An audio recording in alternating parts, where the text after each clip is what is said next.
Hello everyone, it's Foo here, and today I've got another Pokemon Sword and Shield Isle of Armor DLC video for you. We're going to be looking at the move Coaching that was newly added. This is a really interesting move, and I decided to put it on Riolu because Riolu is so powerful already that this buff is just going to push it over the edge. I am kidding. Riolu is far more viable than a Pokemon of such low base stats should be, however. I think it's actually really cool, and this team that I've made with it is one of my favorite in all of Pokemon Sword and Shield just because it's so out there but actually works. So that's pretty cool.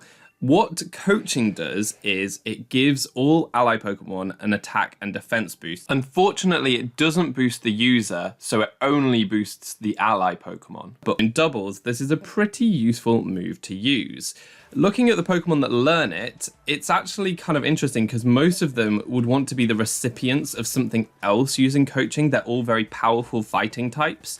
And also, like, a lot of them aren't very fast. And I think that with a move like this, you want to be really fast so that your ally Pokemon gets the attack boost before they attack that turn. And that's where I kind of landed on Riolu, because I already know that it has some tricks up its sleeve. I uploaded a video about this way in the beginning of Pokemon Sword and Shield, so you'll see that in some of the battles that I've got today. But it has the Prankster ability, which would allow Coaching to always go before your other Pokemon attacks. So they'll get the attack boost before they're dealing damage that turn, which is very, very valuable. So this Riolu is going to go off in these battles that I'll show you in a sec. In terms of partners, I wanted to pair it with a Trick Room Pokemon so that you could set up Trick Room and then Coaching would still go first. You'd go before your attacking Pokemon and they do a lot of damage.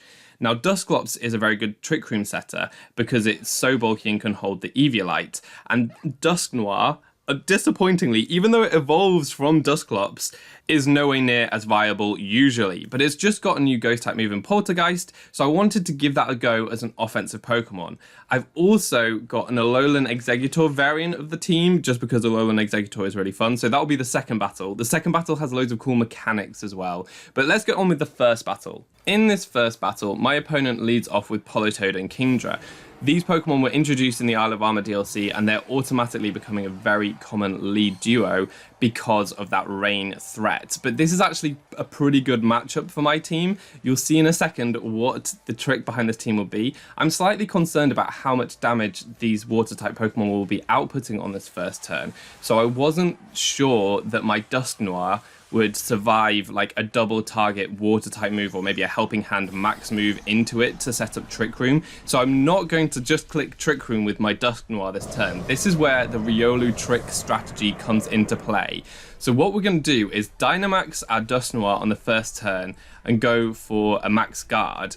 The opponent goes for a helping hand with their Politoed. So this move from Kingdra is going to do so much damage, but I'm actually max guarding, so I won't take anything on my Dusknoir.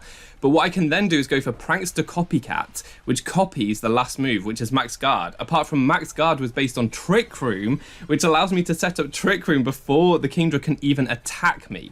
And that is so useful because so many people won't be able to stop your Trick Room because it goes first. There are a number of ways to like get around this strategy, so you need to watch it out.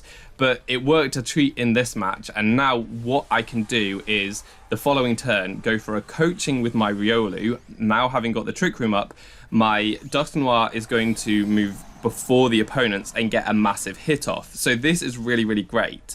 What's also cool is Dusknoir, it's pretty powerful after a Coaching boost, but it's still really, really bulky, got massive defenses, and with the Coaching, you're getting a defense boost too, which makes it even bulkier. So this is so cool. The Prankster is coming in clutch with Riolu here.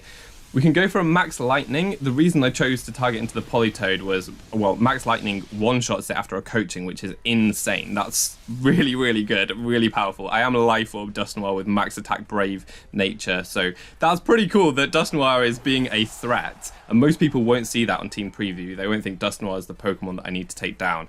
But I wanted to set up Electric Terrain because my opponent on Team Preview, they had an Amoonguss, which can cause real problems for Trick Room teams if they can just Spore everything. So I wanted to set up that Electric Terrain to prevent Spore.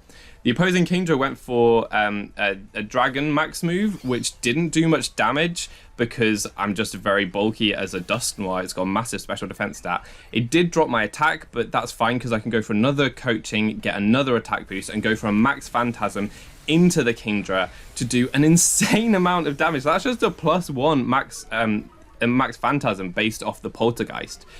It was interesting that the opponent did have an Amoongus, but because I've now set up the electric terrain, I'm not threatened by it at all, so I didn't target into it. It actually goes for Pollen Puff, which heals the Kingdra a little bit, and they go from max Wormwind.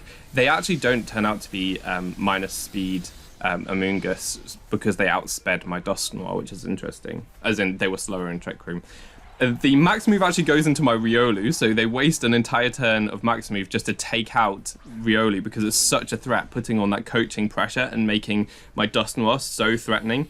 But it does make sense as well because, again, it drops my attack and I can't raise it this turn anymore. But what's great is that I got the max Phantasm off, which is such a good max move because it's dropped the opponent's defenses.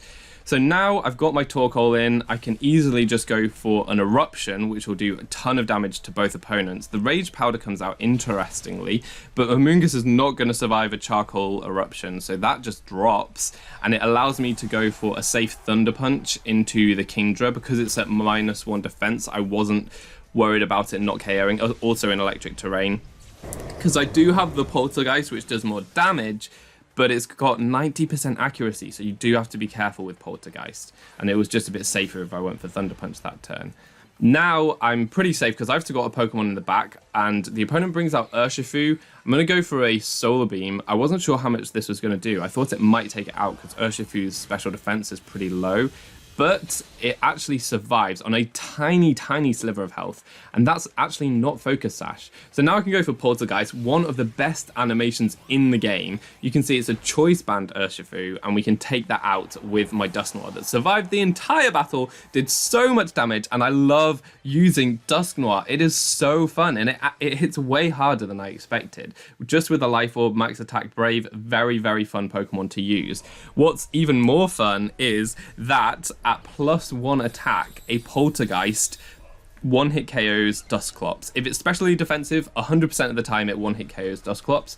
If it's physically defensive, then it's more than half the time you will one-hit KO a Dusclops at +1 attack, which is amazing. You don't even need to Dynamax. If you Dynamax, you're an assured KO on Dusclops. That's why I really like this, is like Dusknoir can take on its arguably more viable pre-evolution with one hit. That is wicked. So I think that this version of the team is actually more viable than the version I'm about to show you, which is it's kind of the Riolu again, but with an Alolan Exeggutor. But this battle is really cool because it shows you so many different mechanics at play. So I want to show you this one as well. If you're enjoying this content, please consider subscribing because I've got tons more interesting battles like this coming, and leave a like just to promote the video so that everyone gets to see the majesty of Riolu. So my opponent is going to lead off this time with a Talonflame and a Crocodile, obviously wanting to use some more of the new Pokemon. Crocodile and Talonflame both introduced. Talonflame is a big threat, and it's a big threat to this lead as well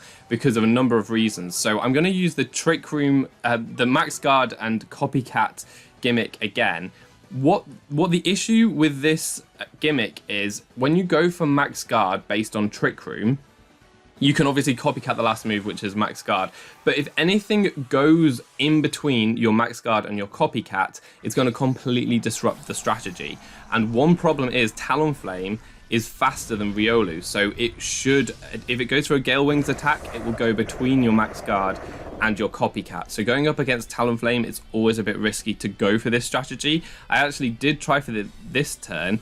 The Talonflame went for a Protect, probably scouting to see what we wanted to do, or maybe wanting to break a Sash on the Riolu with Crocodile, something like that, or just maybe scouting. But as you see, I got the Max Guard off there, and I get the Copycat, copying the last move, which was Max Guard based on Trick Room, so I get my Trick Room up at the beginning of the battle. Crocodile goes for Rock Slide, which does not hit my Exeggutor because it's Max Guarding, but it does hit my Kimber, the Riolu, only for a little bit of damage. Now again, I can go for my Coaching. This is actually a physical Alolan Exeggutor. Its physical attack is actually really good, despite its special attack being higher. Physical attack is still really good. I could have done a really fun move here because I could have gone for Feint into Talonflame to take it away from max health so that it wouldn't get Gale Wings and it would attack after my Exeggutor. But actually, I was still at -1 attack from Intimidate, so I wanted to just get that coaching off to boost my attack and my defense. I thought that was a better use of my time because then I can one-hit KO the Talonflame, which is amazing. And the Crocodile just goes for a high horsepower here, which is really cool because Riolu manages to survive on 2 HP, and that's where the HP EV investment is coming in. I'd really like it if Riolu got the boosts from coaching too, because the defense boost would actually allow it to survive some hits, which is awesome. So now my opponent's going to Dynamax a big threat to me, which is their Slowbro. Slowbro could have some very, very threatening moves like Max Ooze, or even, I think it gets Hailstorm. I know that normal Slowbro gets Hailstorm. I'm not sure about this one actually.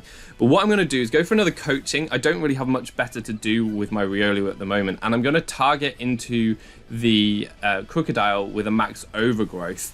Obviously being a physical Alolan Exeggutor, I can easily take out this Crocodile at +2 attack. It was Assault Vest, so maybe they thought it would be able to live because most Alolan Exeggutor are special attackers, but I think a physical attacker is very good. It's got Wood Hammer, which is so high base power, Dragon Hammer, which is a very good dragon type move to use, and then coverage is a bit shaky. I've gone with Iron Head because it hits things like Whimsicott and Togekiss, but actually having Flamethrower on here wouldn't be a bad idea for the Scissors running around, for example, and other steel types. But Iron Head boosts defense as well, so that's pretty cool. So now Luxray comes in, which is another newly introduced Pokemon, and gets another Intimidate, which is annoying, and I lose my Dynamax. What's kind of scary here is that if Slowbro's minus speed, it will be faster in Trick Room, and also obviously it's got the quick draw activation that could happen, which is a scary thing indeed. I'm just going to go for a coaching here because, again, I don't have much better to do. You can see the animation. I think I've always used coaching on Max Mons, but here you can see what coaching actually looks like, which is really funny. And then you can see that the Slowbro goes for the Max Ooze to take out my Skyhook. So unfortunately, you don't get to see another attack from Alolan Exeggutor there, and also the opponent's getting special attack boosts, which is kind of scary. But here, so we've got one more turn of the opponent's Dynamax and one more turn of Trick Room. Not ideal, but they are down to their last 2. So what I do is I bring in my Dragapult, and I'm going to go for a Protect this turn. And this is another really cool mechanic about coaching, because I'm going to go for a coaching here, and you can see that it works. But even through Protect, Dragapult can get the boost. That's another reason why I think Riolu is a cool user of coaching, is because it will go before Dragapult. So you could just use Max Dragapult Riolu and go for coaching, and that's going to work pretty well. So that's really, really fun. Now I've managed to go for the Protect. I've wasted their last turn of Trick Room and their last turn of Dynamax, which is amazing. My Riolu is somehow still on the field so many times into this battle. It's so frail, but it's gone for coaching so many times. And I do get one more coaching off before my Dragapult attacks this turn, and I'm going to go for a Phantom Force into that Slowbro because they won't really be able to do too much about that. I'll land the next turn. I'm at +2 attack now, and I can dodge their attacks. But the Slowbro you see here has Expanding Force, which is terrifying because that's going to hit both my Pokemon. If it gets a quick draw next turn, that could be a problem. I have my the Fracking Rhyperior next. That is a very fun nickname if you get the reference, but most of you probably won't. And so if they get their Expanding Force to go off first, which they do, this could be bad news if it takes out my Rhyperior. Fortunately, I survive, so that's good. And I am able to take out the Slowbro. If my Rhyperior had gone down, there was a chance that I could have lost. But you see here, the crunch comes out, and because of the defense boosts from coaching, I survived the crunch. And so actually, even if my Rhyperior had gone down, because of coaching, my Dragapult still had this in the bag. So I think that's so awesome. This is coaching showing its worth, really, in this battle. This battle was everything, because Riolu just boosted up that Alolan Exeggutor, It boosts Dragapult through Protect. I think it just showed everything that you can do with coaching in that one battle. And it showed that it was good in Trick Room. It showed that it was good outside of Trick Room with Dragapult. There's so much potential with this move, and I really like it. I really like using Riolu because you never see it. Riolu is a very fun Pokemon to use. I really advise you to try it out. Let me know which Pokemon you would use coaching on. I think Mienshao is an interesting option because it gets like Fake Out and some guarding moves, and also like close combat now, and then coaching as well. So what's nice about Mienshao is that yes, it can be a support Pokemon, but if you're coaching and you have close combat, that's going to be a very hard-hitting move. So I think that Mienshao is an interesting one, as well as maybe Cobalion, as I said before, because it's very bulky but still very fast and could go for some coaching. So that would be nice. If you enjoyed the video, please consider leaving a like and subscribing for more content, because I've got loads more of these teams coming and they're all really fun, all with really interesting mechanics. That's going to be all for today. I've been Foo, you've been awesome, and hopefully see you next time. Goodbye.